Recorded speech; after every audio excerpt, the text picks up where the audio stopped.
Dear students, HSC এবং আলিমের English for টুডের যে text book রয়েছে তার ধারাবাহিক ক্লাসের আজকে আমরা আলোচনা করব ইউনিট 1 লেসন 1-এর যে স্টোরিটি রয়েছে দ্য প্যারোস্টেল, তার লাস্ট পার্ট 7 পার্ট নিয়ে।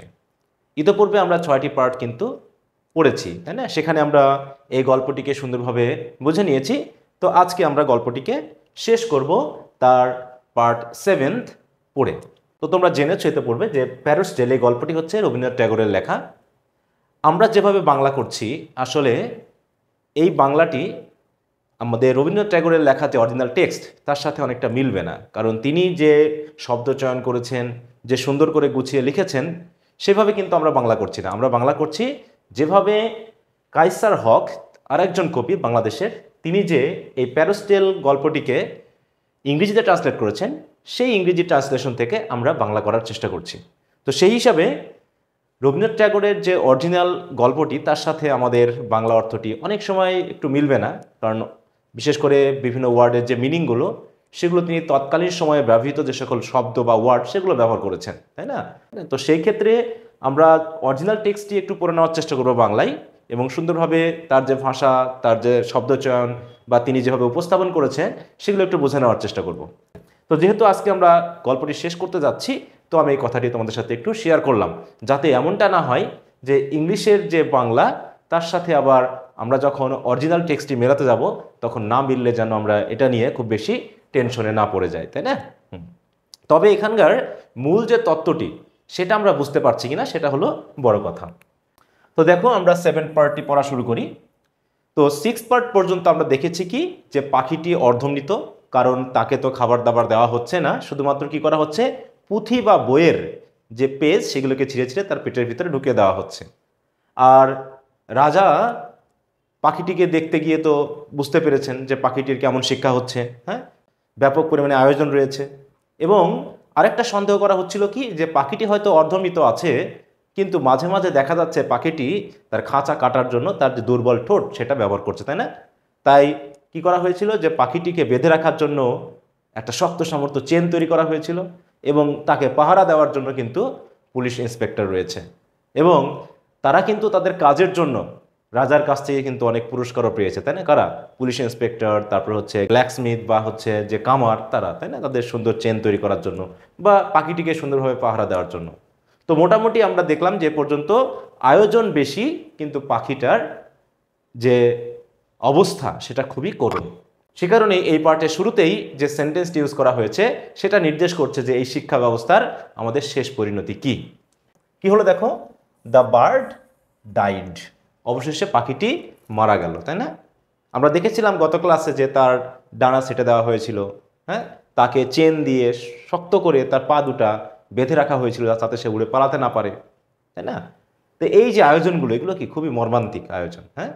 যদিও রাজার কাছে বা যারা এই আয়োজন করেছে তাদের কাছে মনে হচ্ছে খুব ভালো একটা আয়োজন হয়েছে, কিন্তু পাখিটা আসলে সেই আয়োজন সহ্য করতে পারছে কিনা বা সেই সিস্টেম অনুসারে সে তার শিক্ষা নিতে পারছে কিনা সেটার প্রতি কিন্তু কেউ খেয়াল করেনি। শুধু তাদের সিস্টেম এবং তাদের যে অ্যারেঞ্জমেন্ট এটার প্রতি সকলের দৃষ্টি রয়েছে, তাই না?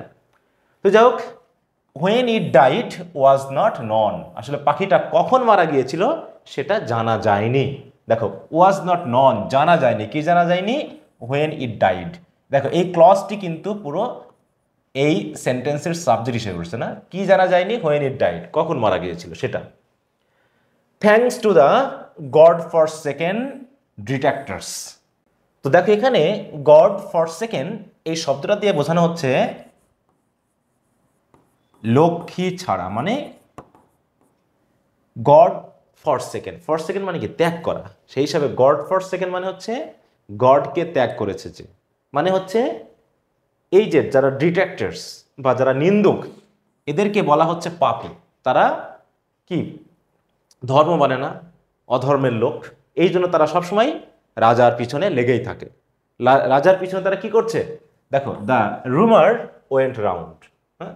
তার মানে এই গড ফর সেকেন্ড বা লক্ষ্মী ছাড়া যে নিন্দুক, তারা কি করছে? রাজার নামে রুমার ছড়াচ্ছে। কি বলে? দ্য বার্ড ইজ ডেড, পাখিটি মারা গেছে। আসলে এই পাখিটি কিন্তু মারা গেছে, কিন্তু এই ডিট্রাক্টরস বা নিন্দুক যাদেরকে বলা হচ্ছে তারা কিন্তু আসলে সত্যি কথাই বলছে।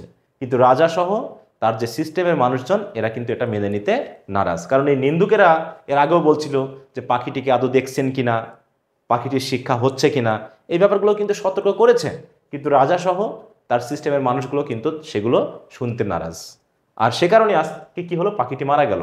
এমনকি এই নিন্দুকেরা বা যাদেরকে নিন্দুক বলা হচ্ছে তারা যখন আবার বলছে যে পাখিটি মারা গেছে, এটাও তারা মেনে নিচ্ছে না। তাই এই ঘটনাকে তারা বলতেছে রুমার। রুমার মানে কি, গুজব, যে পাখিটি আসলে মরেনি, কিন্তু এই লোকটি ছাড়া নিন্দুকেরা কি করছে, যে তারা রাজার দুর্নাম করার জন্য হয়তোবা তারা গুজব ছড়াচ্ছে। কি বলে, দ্য বার্ড ইজ ডেড, যে পাখিটি মারা গেছে। হ্যাঁ, তো যাই হোক, the king called his Nephew.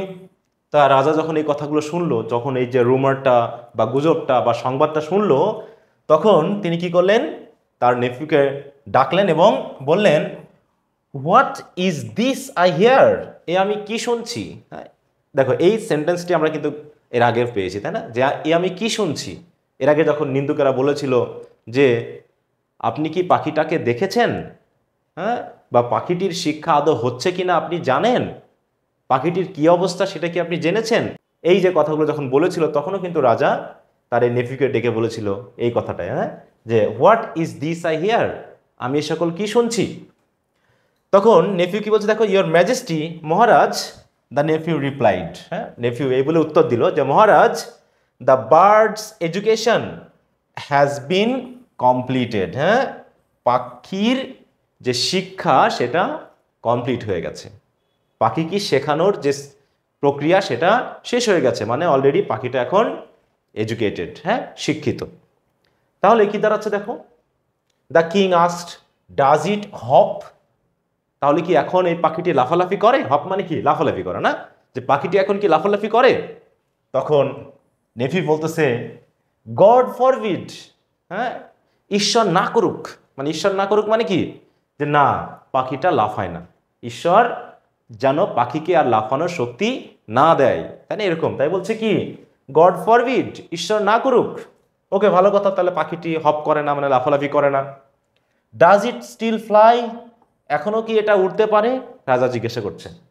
Navy বলতেছে, নো, পাখিটা আর উঠতে পারে না।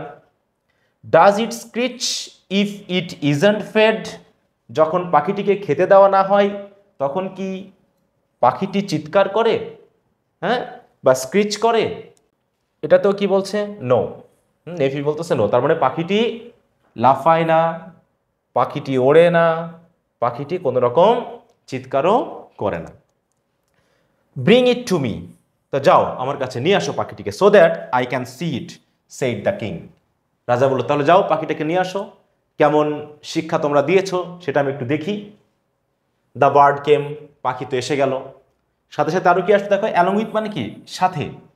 তাহলে এই পাখিটির সাথে সাথে আরো আসলো কারা, came the inspector, police inspector আসলো। আ গার্ড, একজন গার্ড আসলো, তাই তো, পাহারাদার আসলো।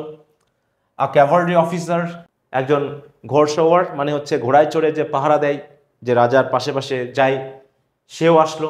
তার মানে অনেক লোক সাথে আসলো, কার, পাখিটির, মানে পাখিটিকে সবাই সাথে করে পাহারা দিয়ে রাজার কাছে নিয়ে আসলো। The king pressed the bird, তখন রাজা করলো কি, পাখিটিকে একটু চাপ দিল, প্রেস করলো। হ্যাঁ, আমরা যদি কোনো হাতে ছোট পাখি পাই, একটু চাপ দিলে কি হয়, একটু সাউন্ড করে না মুখ দিয়ে। তাই বলছে, the king press the bird, কিন্তু কি হলো, ইট মেড নো সাউন্ড, কোনো সাউন্ড কিন্তু করলো না, না, পাখিটি কোনো রকম কোনো সাউন্ড করলো না। কারণ জীবিত পাখি হলে তো একটু হলেও সাউন্ড করতো, তাই না, হয় পাখিটি ডেকে উঠতো, না কোনো ধরনের সাউন্ড করতো। নট ইভেন আ স্কুয়েক, মানে পাখিটিকে পেটে চাপ দিলে যে ক্যাক করে একটা সাউন্ড করে, কোয়েক সাউন্ড করে, সেই সাউন্ডও সে করলো না। অনলি ইটস স্টমাক, শুধুমাত্র এর যে পেট, এই পেট থেকে কি হলো, বেরিয়ে আসলো, লেট আউট মানে কি, বেরিয়ে আসা। কি বেরিয়ে আসলো, দ্য রাসলিং নয়েজ, খসখস আওয়াজ, কিসের, of dry pieces of paper, ওই যে টেক্সটের পাতা, বইয়ের পাতা ছিঁড়ে ছিঁড়ে যে তার পেটের ভিতরে ঢুকে দেওয়া হয়েছে, সেই পেপারের শুকনা যে পিচ, তাই তো, তার খসখস আওয়াজ শুধু পেট থেকে বার হলো। স্টমাক মানে কি, পেট, পেট থেকে বেরিয়ে আসলো, কারণ গজ গজ করতেছে না, খসখস করতেছে। কি, ওই যে কাগজগুলো, যে কাগজগুলো তাকে খাইয়ে দেওয়া হয়েছিল, তাই না, জোর করে তার পেটে ঢুকিয়ে দেওয়া হয়েছিল। তাহলে শেষ পর্যন্ত কি দাঁড়ালো? পাখিটি আসলে মারা গেছে। কিন্তু এই রাজা সহ তার আয়োজনের লোকগুলো বুঝতে পারেনি যে পাখিটি মারা গেছে। তারা মনে করছে পাখিটির এমন শিক্ষা হয়েছে যে সে একদম নিয়ন্ত্রিত হয়ে গেছে। হ্যাঁ, সে লাফালাফি করে না, গান করে না, উড়ে না, হ্যাঁ, খাওয়ার জন্য চিৎকার করে না। তার মানে পাখিটি খুবই এখন কন্ট্রোল হয়ে গেছে। হ্যাঁ, তার ম্যানার সে শিখে গেছে। তো যাই হোক, এই বলে গল্পটি শেষ করা হলো। আমরা বুঝে নিব যে তাহলে পাখিটির কি দশা হয়েছে, বা রাজাও বুঝলো কি না না বুঝলো সেটা কিন্তু রবীন্দ্রনাথ ট্যাগোর এখানে আর বলেননি। তো গল্পটা তিনি শেষ করছেন কিভাবে দেখো। তো এদিকে রাজারা পাখিটিকে এভাবে দেখছে, আর আউটসাইড রুমের বাইরে the green suits of early spring, হ্যাঁ, তাহলে কি নব বসন্তের যে সবুজ, হ্যাঁ, যে পাতা, সেই পাতা কি করছে দেখো, সাইড ইন দ্য সাউদার্লি ব্রিজ। সাউদার্লি মানে কি? দক্ষিণা। তাহলে দক্ষিণা বাতাসে কি হচ্ছে, এই যে নব বসন্তের যে সবুজ পাতা, সেই পাতা কি করছে, দীর্ঘশ্বাস ছাড়ছে। মানে এক ধরনের দুঃখের একটা চিহ্ন যেন প্রকৃতির মধ্যে দেখা যাচ্ছে। কারণ কি? পাখিটি মারা গেছে। কারণ যে পাখিটি এই বসন্তে ডেকে ওঠে, তাই না, গাছে গাছে উড়ে বেড়ায়, সে আজকে উঠতে পারছে না। তাই যেন প্রকৃতিও কি করছে, এক ধরনের দীর্ঘশ্বাস ছাড়ছে। এবং এই দীর্ঘশ্বাসে কি করছে, filling the sky above the birding forest trees. হ্যাঁ, এই যে নবপল্লবিত যে ফরেস্ট, তার যে গাছ, বার্ডিং মানে কি, নতুন নতুন পাতা জন্মায়, এমন বোঝাতে বার্ডিং বলে। ফরেস্ট মানে তো বন, আর ট্রি মানে তো গাছ। তার মানে নবপল্লবিত বনের যে গাছ, এই গাছের উপরের যে স্কাই মানে আকাশ, সে আকাশকে কি করছে, ফিলিং করছে কি দিয়ে, উইথ উইস্টফুল মেলানকলি, এক ধরনের ব্যাকুল বিষাদময়তা দিয়ে। হ্যাঁ, পুরো আকাশকে যেন পূর্ণ করে দিয়েছে কিসে, এই যে দীর্ঘশ্বাস। কাদের দীর্ঘশ্বাস? এই যে সবুজ, তাই তো, যে নতুন পাতা, তাই তো, নতুন সবুজ পাতা নতুন প্রকৃতিকে নতুন করে সাজিয়ে দেয়। এখানে পাখিরা উড়ে উড়ে গান করে, তাই না, আমরা জানি এই সময় কোকিল পাখি ডাকে। কিন্তু আজকে সেই পাখির মৃত্যুতে প্রকৃতি যেন দীর্ঘশ্বাস করছে। কারণ কি? সেই সুন্দর পাখিটি আজকে আর গান করছে না। হ্যাঁ, নববসন্তে তার যে সুন্দর গান সে আর করছে না। এ কারণেই কবির কাছে মনে হচ্ছে কি, যে পুরো আকাশটা যেন বিষাদময়তায় ভরে গেছে, হ্যাঁ, এই দীর্ঘশ্বাসে। তো কবি এভাবেই একটু ট্র্যাজিক সেন্স দিয়ে তার এই গল্পটি শেষ করেছেন। তো আশা করি তোমরা বুঝতে পেরেছ। তো ওভারঅল যখন আমরা গল্পটিকে একটু বিবেচনা করব, তখন এটা কিন্তু আসলে আমাদের বর্তমান শিক্ষা ব্যবস্থাকেই নির্দেশ করে।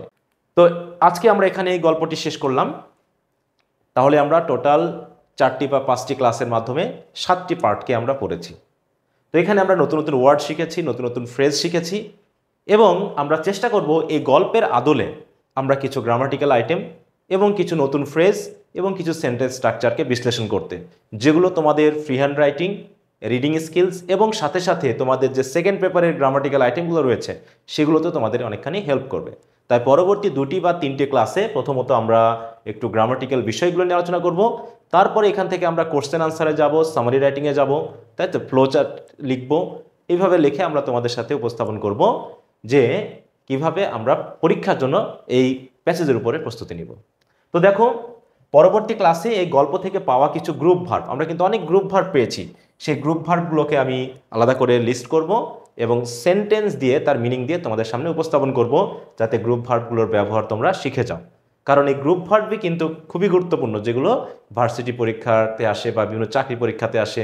এমনকি তোমার যে অ্যাপ্রোপ্রিয়েট প্রিপোজিশন আছে, সাথে সাথে যে কমপ্লিটিং সেন্টেন্স, হ্যাঁ, এইগুলোতে কিন্তু আসে। তোমরা যদি একটু খেয়াল করো তাহলেই বুঝতে পারবে।